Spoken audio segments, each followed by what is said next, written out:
మృతి కేసులో కోటి పరిహారం మంజూరు. ఆర్టీసీ బస్సు ఢీకొట్టిన ఘటనలో మృతి చెందిన ఎస్ఐ నెనావత్ శ్రీను కుటుంబానికి 1.06 కోట్లు పరిహారం మంజూరు చేస్తూ Hyderabad city civil court motor accident claim tribunal అయితే ఉత్తర్వులు జారీ చేసింది. రంగారెడ్డి జిల్లాకు చెందిన శ్రీను 2022 జనవరి 1న తన తండ్రితో కలిసి ఆటోలో దేవరకొండ నుంచి హైదరాబాద్ వస్తూ ఉండగా దేవరకొండ డిపో బస్సు ఢీకొట్టింది. ఈ ఘటనలో శ్రీను మృతి చెందగా చింతపల్లి పోలీస్ స్టేషన్లో బస్సు డ్రైవర్ సైదులపై కేసు నమోదైంది.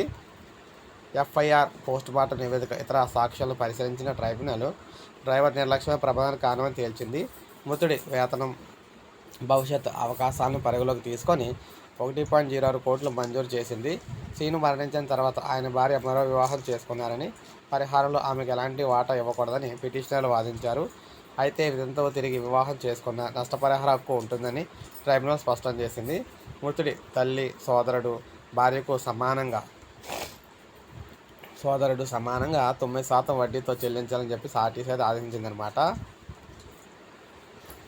ముగ్గురికి అయితే ఇవ్వాలని చెప్పారు ఈ డబ్బులు. సో ఇది మనకు అప్డేట్. ఒక లైక్ చేయండి, సబ్స్క్రైబ్ చేసుకోండి, మన ఛానల్ సబ్స్క్రైబ్ చేసుకొని ఫాలో